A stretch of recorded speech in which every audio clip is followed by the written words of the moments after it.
En direct à LCN. Volodymyr Zelensky a prononcé un discours cet après-midi à Ottawa et voici ce qu'il a déclaré en français. Je te remercie, Canada.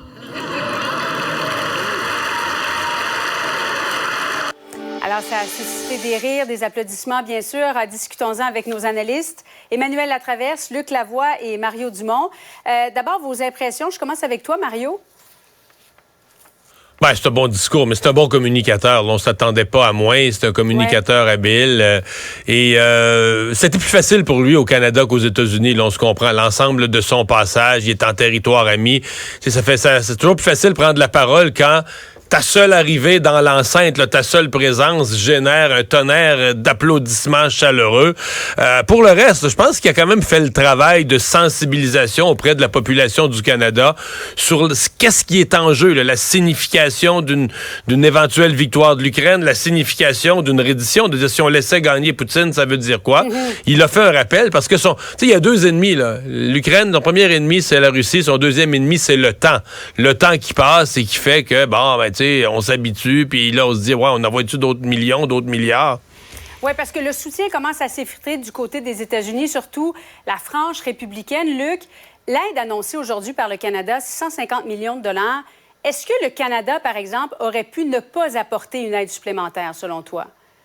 Non, parce que le Canada parle fort, le Canada parle avec grandiloquence. Il faut quand même de temps en temps qu'ils mettent un peu quelque chose sur la table. Maintenant, il faut faire attention avec les 650 millions, parce que conceptuellement, c'est sur 3 ans. Ils vont leur fournir 50 blindés légers, dont quelques-uns vont servir pour d'être des véhicules de la Croix-Rouge, en quelque sorte, mais sur 3 ans. Alors, la guerre puis la contre-offensive, elle est maintenant, là. Alors, il faut faire attention à ton analyse de 650 millions. Bon, Luc, on a de petits soucis avec ton micro. On va rectifier le tir. Emmanuel, je vais aller à toi tout de suite parce que la contre-offensive ne se déroule pas aussi bien que prévu. Et le Canada, le discours, dans le fond, du président Zelensky, est-ce qu'il t'a convaincu d'aller aussi loin que possible jusqu'à une éventuelle victoire de l'Ukraine?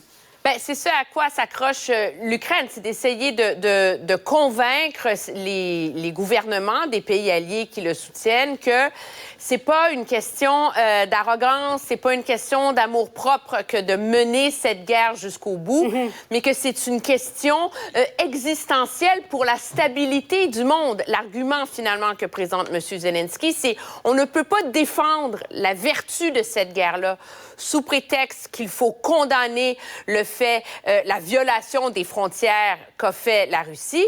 Puis de l'autre côté de la médaille, bien, une fois qu'on est à mi-chemin, vous pouvez pas me dire, bien, sais-tu, ça a assez duré, là, maintenant, on va laisser la Russie gagner. Parce qu'à partir du moment où on trace une nouvelle ligne, on change les frontières, bien, c'est comme si le président Poutine avait gagné son pari. Alors, c'est sûr que c'est difficile et c'est sûr que l'usure du temps effrite ça. En même temps, tout le monde dit que ça dure longtemps, c'est 18 mois. Il faudrait rappeler que la Première Guerre mondiale, elle a duré 4 ans. La Deuxième Guerre mondiale, elle a duré 6 ans. Des conflits où il y a des forces inégales sont longs. Et c'est tout le défi de l'Ukraine, c'est de maintenir la mobilisation dont elle a besoin. Oui, Luc, on veut dissuader aussi d'éventuels potentiels agresseurs. Oui, évidemment, on veut envoyer un message qu'on ne tolérera pas ça, que les règles établies après la Deuxième Guerre mondiale sont toujours en place, qu'elles doivent être respectées.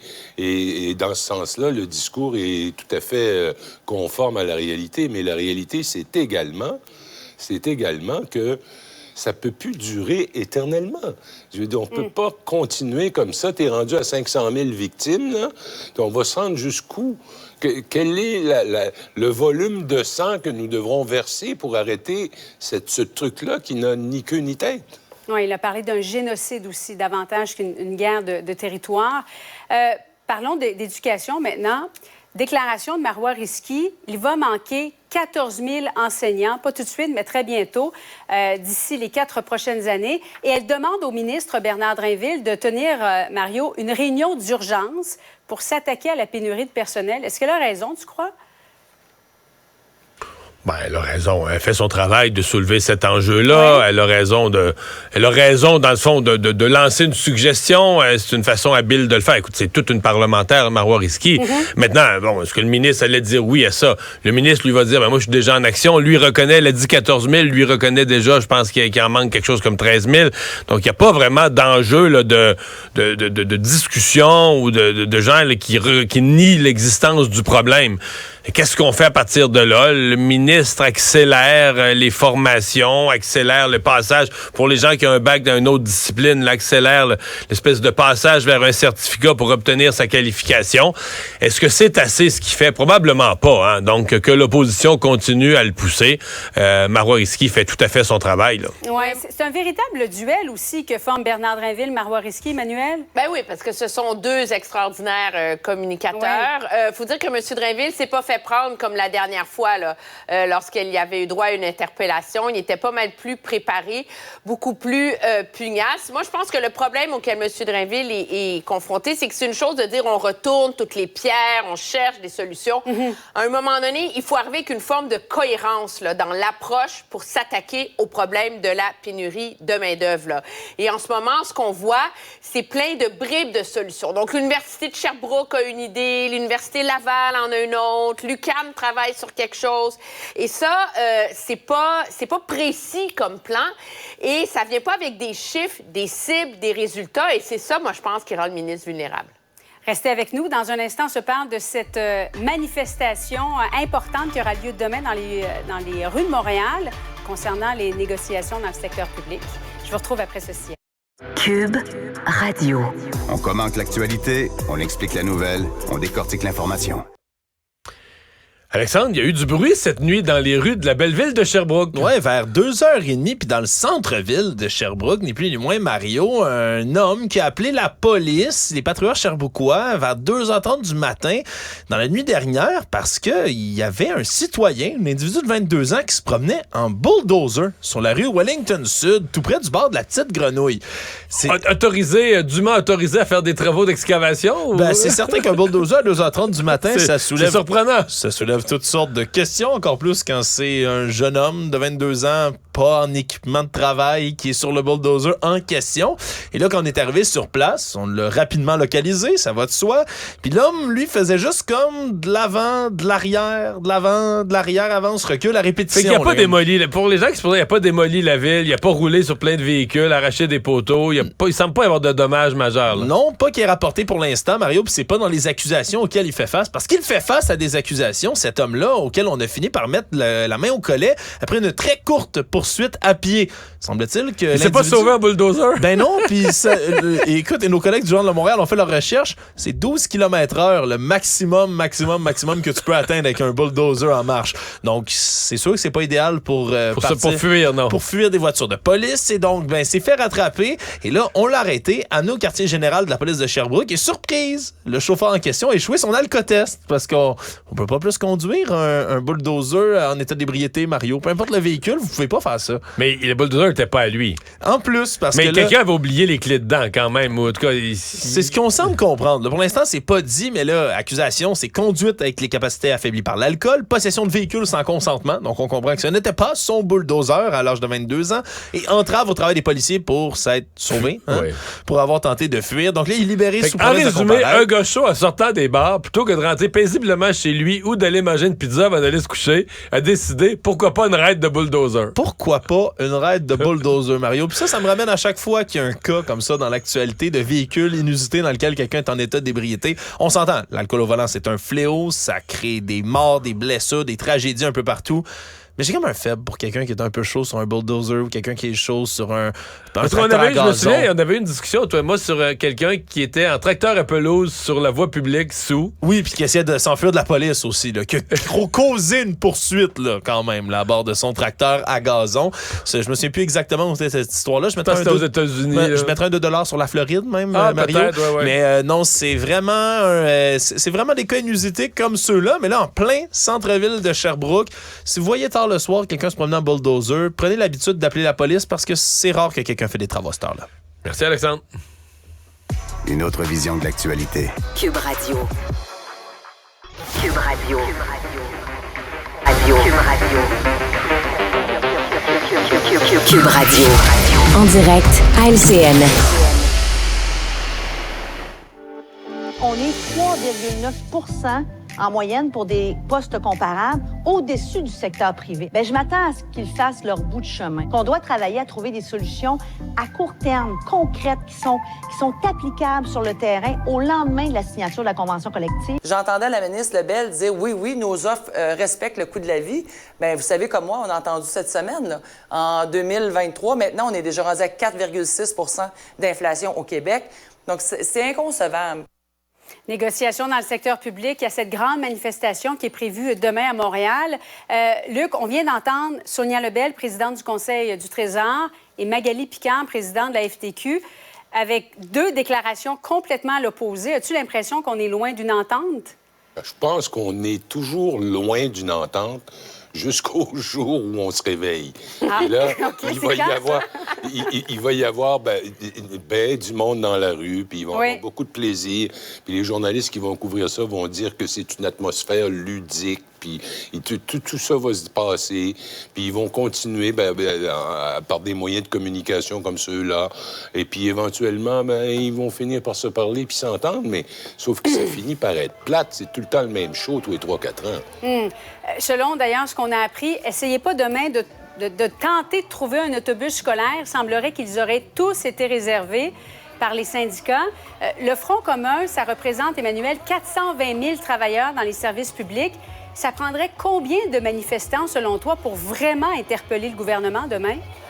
Et moi, je pense que le gouvernement est déjà interpellé. Il ne faut pas oublier qu'une partie de l'objectif de ces manifestations-là, c'est pas de faire changer de stratégie au gouvernement. Là. Moi, il y a 4 millions de personnes dans les rues demain, là, mais sinon, là, le but d'une manifestation comme ça, c'est beaucoup de maintenir mobilisés les syndiqués, de montrer qu'ils ont une voix, qu'ils sont à l'écoute, qu'on les fait participer à l'effort de négociation en vérité, en les faisant faire ça. Le problème, c'est que le gouvernement a décidé qu'il ne bougerait pas sur les choses qui tiennent à cœur aux syndicats, l'argent et tout le reste, avant de gagner ce qu'il veut, c'est la flexibilité dans les conventions collectives, qu'on juge au gouvernement comme étant des camisoles de force qui rendent les services publics ingérables. Alors, on est encore au stade où tout le monde se regarde comme des chiens de faïence. Est-ce que ça va mener à des grèves? Pas possiblement, là. Oui, Mario, tu vois ça comment? Ouais, le gouvernement va quand même jeter un petit coup d'œil au nombre de personnes. Parce que les syndicats disent que c'est pas une manifestation seulement de syndiqués, celle-ci. Hein? C'est une manifestation de syndiqués, mais où sont invités tous les gens qui les appuient. Donc, si vous écoutez les leaders syndicaux ces jours-ci, ils nous disent, il y a des gens qui tiennent au service public, qui ont à cœur la qualité de la santé, de l'éducation, qui vont joindre à la manifestation. Donc, oui, le gouvernement va regarder, même si c'est un exercice habituel, le gouvernement va regarder, sont-tu 40 000, 80 000? 150 000. On va regarder ça. Ça fait partie de l'espèce de rapport de force. Comme là, les votes ont commencé ce matin. Le vice-président de la CSN me disait c'est la première de 4 semaines où ils font des assemblées syndicales pour prendre le vote. Il semble que là, à 93 % du côté de la CSN, dans les assemblées qui sont déjà tenues, les premières là, cette semaine, à 93 % les syndiqués ont voté en faveur d'aller jusqu'à une grève générale illimitée s'il le faut. Alors tout ça, c'est le rapport de force qui se place. Mais Emmanuel nous l'a très bien dit. Le gouvernement, pour l'instant, n'est pas ébranlé dans sa position de dire on parlera d'argent plus tard. Pour l'instant, on veut la souplesse pour donner des meilleurs services à la population. Le gouvernement va rester sous sa position. Le gouvernement n'est pas secoué là, par ce qui se passe présentement. Oui, Luc, pour revenir à ce que tu disais au départ, ça prendrait un vote de grève très fort pour que le gouvernement se réveille, pour employer tes mots? Non, je pense pas. Je pense plutôt comme Mario. Le gouvernement n'est pas présentement en état de choc. Là. C'est une pièce de théâtre qu'on revoit, puis elle est à peu près toujours identique. Et on sent pas vraiment un gouvernement qui tremble de peur devant ça. Après tout, ils ont un devoir de faire marcher l'appareil gouvernemental. Puis récemment, dans les derniers mois, dans les dernières années, on a l'impression que ça marche pas trop bien. Dossier de JE ce soir, un dossier fascinant, des arnaqueurs qui utilisent l'image des personnalités publiques pour vendre toutes sortes de produits. Est-ce que ça vous est déjà arrivé ou quelques-uns de vos proches, Mario? Ben moi, demain, dans le journal, là, je peux dire aux gens, il y aura une histoire qui touche ma propre conjointe. Ah oui? Moi, ça me fait capoter. J'ai reçu en entrevue Nathalie Simard, il y a une couple de semaines, dont la voix a été reproduite avec de l'intelligence artificielle. On a nos collègues là, de Salut Bonjour, Ève-Marie et Gino. C'est capoté, là. Je veux dire, on utilise contre leur gré l'image de personnalités que les gens aiment bien, là, que les gens respectent et aiment, pour vendre de la scrap, pour vendre de la cochonnerie, voler. C'est du vol pur et simple, là, voler les gens. Je sais pas, là, il y a comme tout un questionnement sur nos lois, sur la police. Dans la plupart des cas, ces fraudeurs-là sont même pas au Canada. Ces fraudeurs-là sont en Europe, envoient des messages ici pour voler les gens ici, créent un compte de banque pour quelques jours, le temps que l'argent se dépose dedans, puis après ça, plus de traces, plus de son, plus de lumière, t'y retrouves plus. C'est tout un problème, là. Oui, Emmanuel, avec l'intelligence artificielle, c'est doublement inquiétant aussi, là. Pas seulement pour les personnalités publiques, mais pour les élus aussi. Mais avec l'intelligence artificielle, ce qui la facilite, ce phénomène-là, c'est les algorithmes de Facebook, là, qui savent déjà qui veut maigrir, qui est intéressé à la crypto-monnaie, qui veut ci, qui veut ça. Et ça permet justement, grâce à ces algorithmes-là, de cibler les gens qui sont vus comme étant des cibles vulnérables. Emmanuel Latraverse, Mario Dumont, Luc Lavoie, merci à vous trois. Bonne soirée. Cube Radio. Une autre vision de l'actualité. C'est ce qui conclut cette belle semaine. Merci d'avoir été des nôtres. Soyez encore au rendez-vous pour toutes nos émissions en fin de semaine. Et moi, je serai de retour lundi, 15h30. Bye bye.